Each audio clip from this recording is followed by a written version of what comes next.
Exam dah nak dekat, tapi kita masih tak dapat rentak lagi nak study macam mana. Risau betul lah. Nak baca buku teks, tebal sangat. Nak buat nota from scratch, aduh, ambil banyak masa. Nak buat latihan dengan exam practice, tapi banyak knowledge dah lupa. Nanti baru buat soalan sikit dah nak tengok jawapan. Macam mana ni? Bila masa study yang kita ada dah tak banyak, which like tinggal sebulan 2 lagi, kita memang akan nervous dan bingung tak tahu nak study for exam macam mana. Disclaimer, video kali ini memang akan fokus kepada anda yang sudah kesuntukan masa untuk menghadapi peperiksaan. Like sebulan 2 especially tinggal 2 minggu. If anda masih ada waktu yang panjang untuk study, dan video ni mungkin tak sesuai untuk anda. Dalam video kali ini, saya akan terangkan the hard truth, teknik belajar yang popular tapi tak berkesan yang perlu kita elakkan.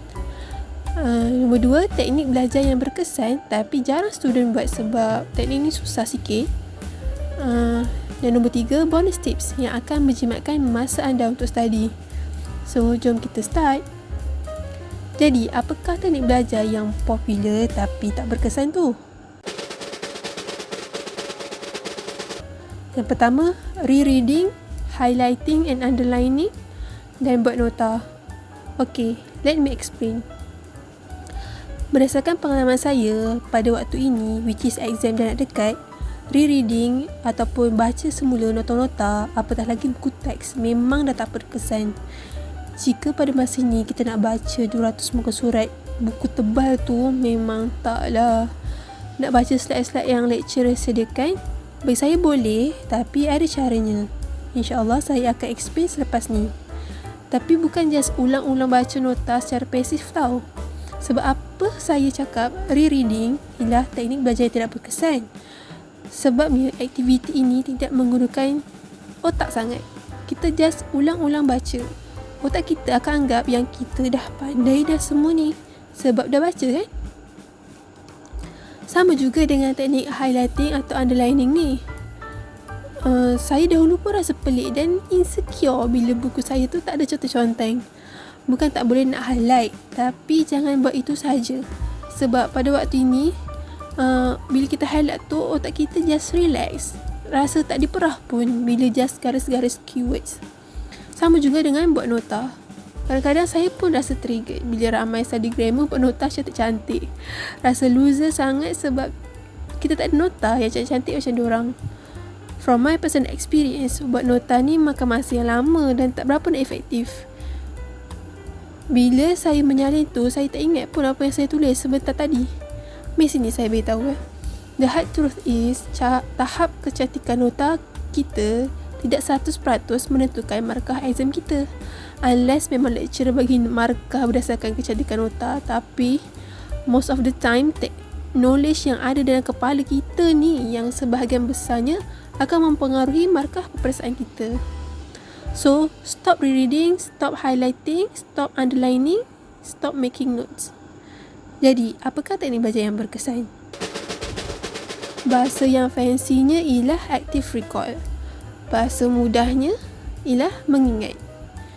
Yes, kita ingat dan hafal apa yang kita belajar. If otak kita kosong tanpa knowledge, macam mana kita nak jawab soalan exam tadi? At least we have something in our head. Jika kita nak hantam jawapan pun, at least kita dah ada basis lah kan. Cuba bayangkan seorang doktor tak hafal simptom-simptom penyakit kencing manis misalnya. Macam mana seseorang doktor boleh nak diagnose pesakit yang mengadu dekat dia tu sakit apa?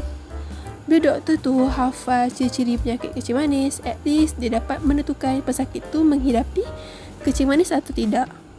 Let's say doktor tu tak hafal ubat apa yang sesuai untuk diberikan kepada pesakit kencing manis. Apa efeknya kepada pesakit? Boleh membawa maut tau if pesakit salah makan ubat.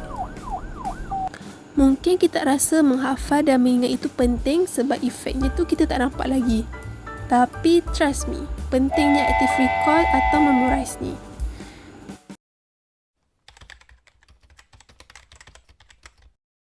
Yes, it's true. So, hafal dah faham sekali ya.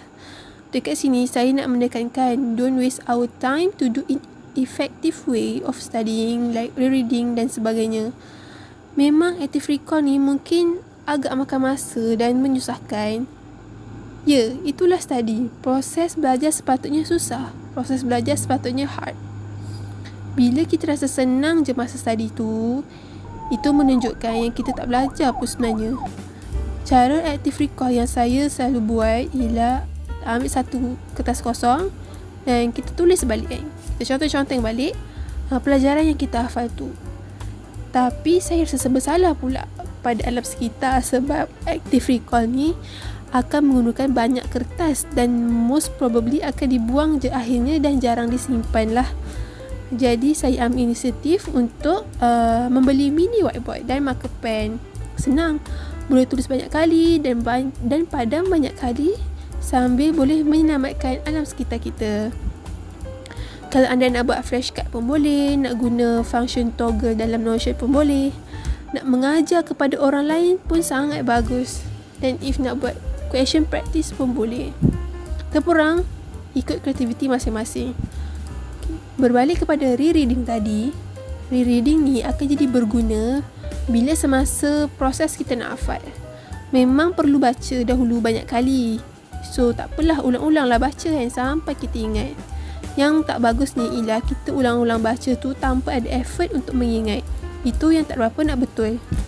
Kita kena faham setiap subjek berbeza skill dan strateginya. Kita tak boleh pukul rata setiap study method apply for all subjects. Sesetengah subjek hanya memerlukan sedikit je knowledge dalam buku dan selebihnya bergantung kepada our common sense dan general knowledge. Sesetengah subjek pula memerlukan exam teknik yang detail, tapi sesetengah subjek memerlukan hanya kreativiti. Sebagai contohnya, dahulu semasa saya menduduki peperiksaan untuk subjek Strategic Business Leadership di mana ia memerlukan around 20% je knowledge dalam buku dan 80% lagi ialah common sense. Dan paper ni jika kita just buat pass year exam banyak-banyak pun tak membantu if kita tak ada exam teknik yang betul. Ada subjek yang lain pula memerlukan 80% knowledge dari subjek yang pernah kita belajar dalam SEM lepas, which perlu dibawa dalam SEM ni, dan hanya 20% knowledge untuk SEM ni saja yang akan masuk dalam exam. Dan kita tak boleh nak jawab berdasarkan common sense. Nak cakapnya, lain subjek, lain strategi. Most of the time, saya sebagai student tak nampak tahu semua benda ni. Most of the time, saya tak tahu strategi yang terbaik untuk setiap paper dan kadang-kadang tak nampak gambaran besar untuk setiap satu subjek. Sebab tu kita sangat memerlukan lecturer, tutor, cikgu yang sangat berpengalaman dalam subjek tersebut supaya dapat menjimatkan masa kita. Tak payahlah kita buang masa bereksperimen dengan cara kita sendiri yang belum pasti berkesan, which I did. Perlu kita tahu bahawa tak semua lecturer berpengalaman dalam subjek yang diajar. Bukan nak merendahkan sesiapa, tapi konsepnya sama macam doktor. Ada doktor pakar, ada doktor pelatih. Setiap orang ada level kepakaran masing-masing. So dekat sini kita kena identify siapa lecturer yang berpengalaman tu yang boleh guide kita specifically to success in particular exam. Sebab tu if kita perlu korbankan lebih masa untuk dapatkan lecturer yang berpengalaman tu, just go for it. Sebabnya lecturer yang berpengalaman ni dia akan tahu topik mana yang penting, topik mana yang tak penting. Kadang-kadang tu dia akan bagi information atau nota-nota yang betul-betul relevan dengan exam kita. So dekat sini dah jimat masa. Tak payah nak buat nota sendiri.